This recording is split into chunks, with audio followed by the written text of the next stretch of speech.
Baik, selamat pagi, bagi Sir dan juga mungkin teman-teman yang melihat, presentasi saya pada hari ini. Perkenalkan nama saya Marcel Austin dari kelas 12 IPA. Pada kesempatan kali ini saya akan, menjelaskan mengenai olahraga kasti.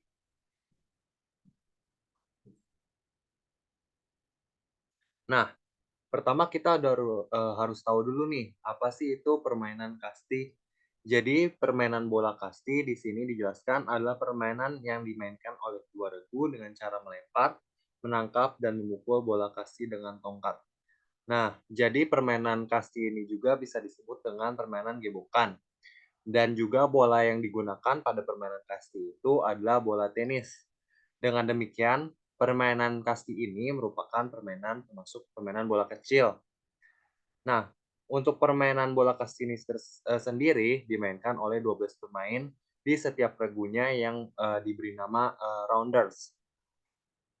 Nah, jadi 2 regu ini ada yang menjadi pemukul dan juga jadi penjaga. Yang pemukulnya itu, dia yang bermain, nanti dia yang balik lagi ke base awalnya itu, dan juga kalau penjaga itu dia yang nangkep bolanya, nanti dia, kena bolanya ke regu, pemukul. Kalau misalkan regu pemukulnya itu kena, nanti, regu penjaganya itu yang akan jadi regu pemukul. Mungkin bisa dikatakan seperti itu kali ya. Nah, tujuan dari permainan bola kasti itu sendiri, untuk melestarikan budaya olahraga tradisional, lalu, juga bermanfaat untuk kesehatan dan juga kebugaran jasmani, dan juga kesehatan. Dan yang ketiga, meningkatkan sikap sportivitas antara pemain dan juga teman, meningkatkan pengetahuan peraturan permainan, lalu juga ada mengembangkan kemampuan penggunaan strategi. Nah, di sini kita kan juga bermain strategi ya. Dan juga untuk mempererat hubungan persahabatan dan kerjasama yang baik, lalu juga berkomunikasi dan bekerja sama dengan orang lain, dan juga untuk mendapatkan olahraga yang murah dan juga meriah. Nah, sejarah dari kasti itu sendiri sudah ada sejak dinasti Tudor.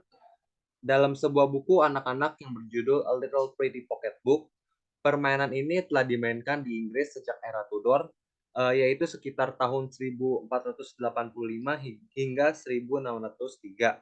Lalu, kita lanjut ke abad ke-18 atau 1700-an. Buku tersebut pertama kali dipublikasikan pada abad ke-18, tepatnya pada tahun 1744. John Newbery yang menuliskan buku tersebut menyatakan permainan dikaitkan dengan baseball.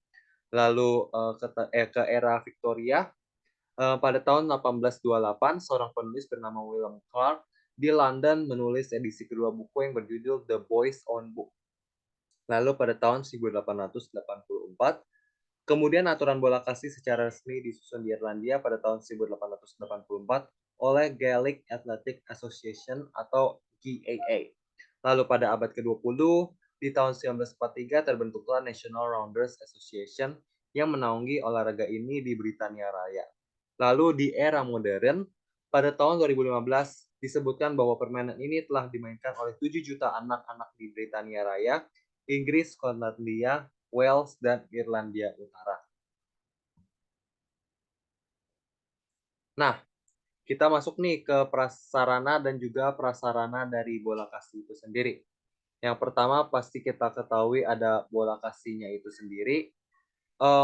Dari bola kastinya itu sendiri membutuhkan bola yang ukurannya itu 19 hingga 20 sentimeter, masanya itu 70 hingga 80 gram, dan juga tongkat pemukulnya 50 hingga 60 sentimeter, berbentuk oval, dianjurkan tidak lebih dari 5 sentimeter dan memiliki lebar 3,5 sentimeter dengan bagian pegangan tongkatnya itu 15 hingga 20 sentimeter. Ketebalannya 3 sentimeter. Dan juga untuk bendera, tapi kalau untuk bendera ini opsional, jadi mungkin bisa ada, bisa juga enggak, dan digunanya itu sebagai penanda, mungkin untuk base-nya itu sendiri.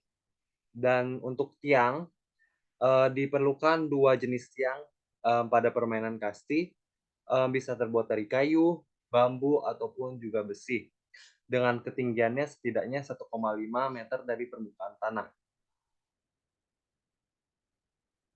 Nah, ini untuk ukuran lapangan bola kasti. Nah, di sini juga ada gambar, bolanya dan juga pemukulnya. Untuk panjang lapangannya itu 60 hingga 70 meter, lebar lapangannya itu 30 meter, ruang bebas itu ada satu, ruang pertolongan ada satu, ruang hinggap ada dua, dan juga ada 3 pos sebagai tujuan lari tim pemukul setelah berhasil memukul bola. Nah, ini adalah peraturan dari permainan kasti itu. Yang pertama, jumlah pemain itu. Jumlah pemain dalam permainan kasti dalam tiap regu terdiri dari 12 orang. Lalu untuk waktu permainan bola kasti itu dibagi menjadi 2 babak, yaitu setiap babaknya itu 20 hingga 30 menit. Di antara setiap babak diberikan istirahat sekitar 15 menit. Lalu 3, wasit. Pertandingan bola kasti dipimpin oleh seorang wasit yang dibantu dengan 3 orang penjaga garis dan 1 orang pencatat waktu. Yang keempat, ragu pemukul. Eh, Ragu pemukul itu setiap pemain diberikan hak untuk memukul itu cuma 1 kali doang. Kecuali untuk pemain yang terakhir itu, seingat aku ada 3 kali. Lalu untuk setelah memukul, alat yang digunakan untuk memukul atau bat-nya itu harus diletakkan di ruang pemukul. Kalau misalkan dia diletakkannya di luar di luar apa namanya ruang pemukulnya itu, nanti dia nggak bakal dapat nilai. Kecuali pemainnya itu harus letakin kembali. Cuman kan kalau kita letakin kembali, bisa aja bolanya udah keambil sama regu penjaganya, nanti kita kena kena gitu maksudnya. Lalu untuk pukulan akan dinyatakan benar jika bola yang dipukul dapat melampaui garis pukul, tidak jatuh pada ruang bebas, dan tidak mengenai tangan pemukul. Lalu ada dari regu penjaga. Regu penjaga itu punya tugasnya itu untuk mematikan permainan dari lawan itu sendiri, yaitu dengan cara melemparkan bola ke arah pemukul atau menangkap langsung bola kasti yang dipukul oleh regu pemukul. Dan juga ada membakar ruang bebas, yaitu membakar dengan cara menempati ruang bebas tersebut jika kosong. Kalau misalkan yang dari saya dulu pernah main pas SD itu, kalau misalkan dia udah 3 kali si regu pemukulnya dia udah yang terakhir 3 kali mukul, dia nggak kena-kena gitu maksudnya bolanya, itu bisa langsung diambilnya sama regu penjaganya langsung, atau enggak dia sudah 3 kali pukul, ada yang kena, cuman dari anggota timnya itu terlalu takut buat masuk lagi ke dalam base awalnya gitu. Nanti dari regu penjaganya itu bisa menempati tempat regu pemukulnya itu tersebut. Lalu untuk pelambungnya itu memiliki tugasnya itu melambungkan bola sesuai apa yang diminta oleh pemukul. Lalu jika bola yang sudah dilambungkan oleh pelambung tidak sesuai apa yang diminta oleh pemukul, pemukul bisa untuk tidak memukulnya. Jika hal ini terjadi sebanyak 3 kali berturut-turut, pemukul harus berlari bebas ke tiang pemberhentian pertama. Lalu untuk pergantian tempat, apabila salah seorang pemain dalam regu pemukul terkena lemparan bola, maka akan terjadi pergantian tempat antara regu pemukul dan juga regu penjaga tadi ya. Lalu bola pukulan dari regu pemukul ditangkap langsung oleh regu lawan sebanyak 3 kali secara berturut-turut. Lalu ada juga alat pemukul lepas ketika melakukan pukulan. Yang kedelapan, bola dinyatakan mati kalau bola masih dipegang pelambung yang berdiri pada tempatnya. Pukulan salah atau tidak kena, bola hilang dan dicari tidak ketemu, terjadi pergantian tempat atau pemain. Dan kesembilan yang terakhir, cara mendapatkan nilainya itu sendiri.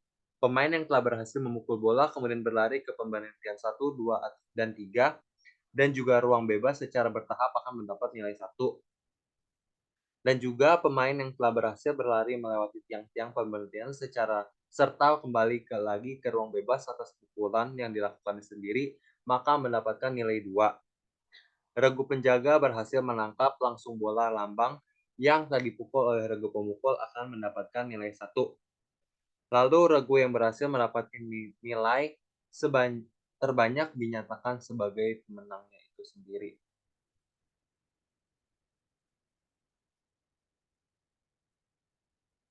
Nah, yang selanjutnya kita akan membahas mengenai teknik dari bermain kasti itu sendiri.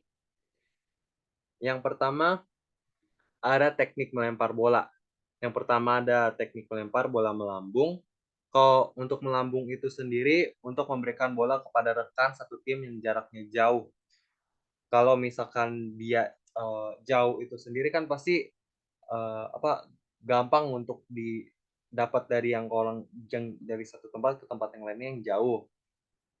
Kalau untuk bola mendatar, itu sebagai untuk kita mau mengenai dari regu pemukul. Kita misalkan sebagai regu penjaga, kita mau kenain ke regu pemukul, kita bisa pakai melempar bola mendatar. Kalau untuk yang dari bawah itu sendiri, di sini aku dapat itu untuk, sebagai untuk oh, kalau di sini saya dijelaskan untuk sebagai jika kalau misalkan bolanya itu sendiri, eee, harus diperlukan untuk yang lambungannya tinggi itu dan harus sampai kena ke si bat-nya itu sendiri. Mungkin ini bisa diterapin kalau misalkan kita sebagai, yang pemukul di awalnya itu sendiri, terus habis itu, eee sebagai penjaganya kita mau kena, bolanya itu ke bat si pemukulnya, kita mungkin bisa pakai melempar bola dari bawah, itu mungkin Kak ya. Lalu teknik memukul. Teknik memukul ini untuk regu pemukul ya pastinya ya. Yang pertama ada melambung, yang melambung ini, agar bolanya itu jauh. Jadi kita harus pakai yang teknik memukul bola melambung. Jadi untuk biar jauh itu sendiri, biar bolanya itu agak susah dan juga, eee, lama gitu buat, regu dari penjaganya itu bisa dapat. Lalu yang kedua, memukul bola mendatar. Untuk mendatarnya itu sendiri, digunakannya itu sebagai bolanya itu, eee, susah untuk gapai oleh regu penjaganya itu. Karena kan kalau untuk memukul bola mendatar, pasti kekuatannya itu kuat banget gitu kali ya. Jadinya kalau misalkan kita mendatar, bolanya itu susah buat dicapai sama si regu penjaganya. Kalau untuk merendah, itu bolanya nanti memantul ke tanah, nanti kita bolanya itu bakal, kan kalau udah mantul ke tanah, bolanya ke langit gitu kan. Jadinya susah juga buat diambilnya oleh regu penjaga. Lalu teknik menangkap bola, pasti kalau bola melambung pakai teknik menangkap bola melambung. Untuk menangkap bola mendatar itu untuk teknik memukul bola mendatar itu pasti pakai menangkapnya itu bola mendatar. Lalu untuk menangkap bola menggelinding itu pakainya teknik untuk apa, memukul bola menggelinding itu pakainya menangkap bola menggelinding. Nah, sekian dan terima kasih dari presentasi yang saya bawakan pada hari ini. Semoga bermanfaat bagi kita semua. Mohon maaf jika tadi ada suara-suara. Terima kasih.